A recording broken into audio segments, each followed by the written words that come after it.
I wanted to talk about the challenges of modern dating.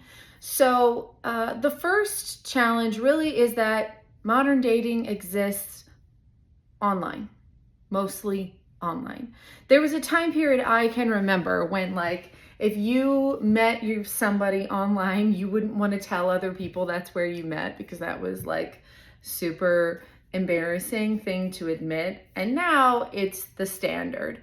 Um, a lot of people, I hear a lot of people talking about just how hard it is to meet someone through apps like Tinder, Bumble. Um, there's so many. The thing that I tell people the most is to try to get offline and get out of your house.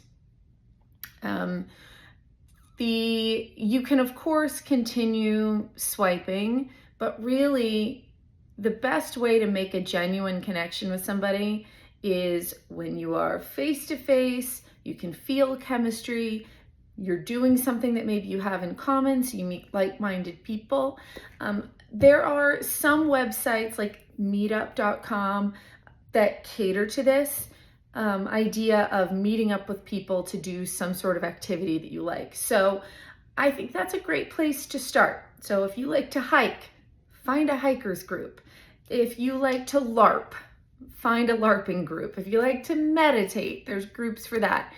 There's groups on there that meet up every week and do some kind of charity work, volunteer work. That's a great place to start. And this does a couple of things. One, it gets you out of your house and off your device. That's whether or not you meet somebody, that's healthy, and we need more of that because people are doing that less and less. Two, it helps you meet people that may be interested in the same things you are. That's a great place to start.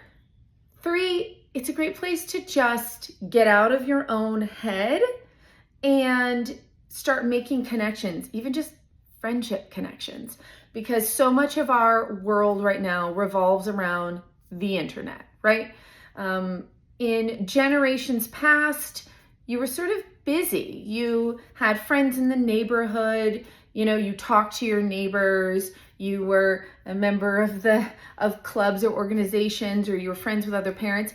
And these days, it's much more focused. People are home, you're scrolling on Twitter while you're watching Netflix for 4 or 5 hours at a time, right? And we all do it, I do it, but all of it really means we've become less and less connected in general, not just romantically, but in all ways. And we're not stretching those muscles of getting out there, meeting people, being uncomfortable, right? Having to meet and talk to people.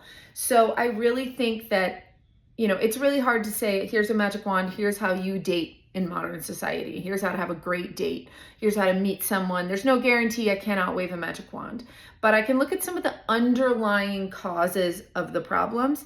And, it's fake profiles or cheap connections, people not really looking for something real. So one of the best ways to combat that and just general loneliness is to get out in the world and get out of your comfort zone of your home and of your phone and find groups of people that are doing things you think are interesting and join them. Real life groups.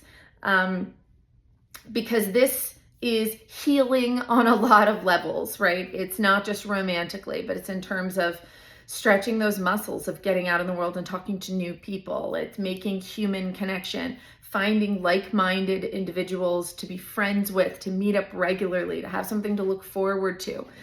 And your likelihood of finding a potential romantic connection, it's high because you're already socializing, you're meeting face to face, you're discovering if you have chemistry, are there signals you can pick up, right? Is there prolonged eye contact? Is there physical touch, laughter, smiling with another person? These are things you cannot pick up online. You can spend a lot of time talking to somebody and then you meet up with them and they're not who they say they were, or the chemistry just isn't there. There's a million issues. Whereas when you're meeting people in real life, you kind of cut to the chase a little bit more easily, but also it's not just about romantic connection, it's also about human connection. And it just is an atmosphere that lends itself to meeting someone you may develop a romantic interest in. But even if you don't, it's good for you.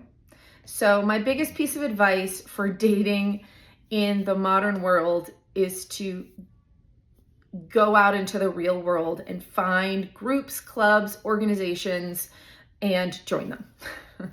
Let me know what you think.